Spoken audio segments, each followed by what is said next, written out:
Assalamualaikum warahmatullahi wabarakatuh. Saya Muawiyah, kelas Jurnalistik A 2018.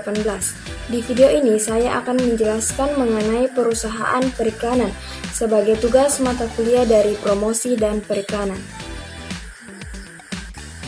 Bisnis periklanan dan promosi terus berubah karena para pemasar terus mencari cara yang lebih baik untuk berkomunikasi sebaik mungkin dengan konsumennya. Perubahan ini berpengaruh pada cara bagaimana pemasar melakukan komunikasi pemasaran dan juga mengelola hubungan dengan perusahaan iklan serta perusahaan komunikasi pemasaran lainnya yang sering disebut dengan Organisasi Komunikasi Pemasaran Khusus atau SMCO. Seperti perusahaan atau konsultasi humas, pemasaran langsung, promosi penjualan, dan perusahaan komunikasi interaktif atau internet.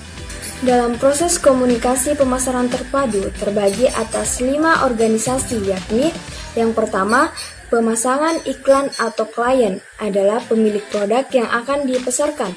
Yang kedua, perusahaan atau biro iklan, perusahaan yang menerima jasa pengiklanan produk klien. Yang ketiga, perusahaan media massa. Yang keempat, organisasi komunikasi pemasaran khusus atau SMCO.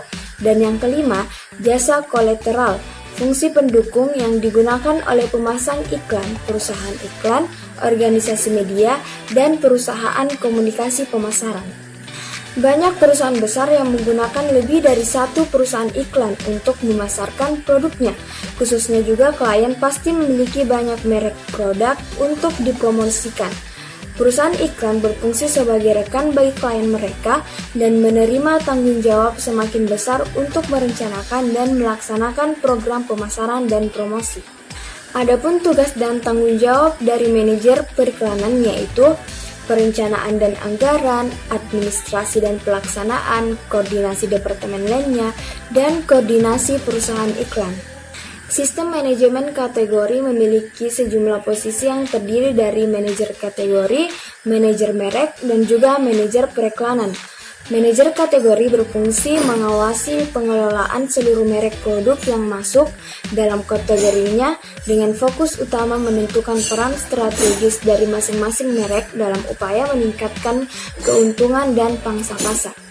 Selain itu, proses pengambilan keputusan dalam hal periklanan atau promosi penjualan juga melibatkan manajer merek bersama-sama dengan manajer iklan, manajer promosi periklanan, dan direktur pemasaran.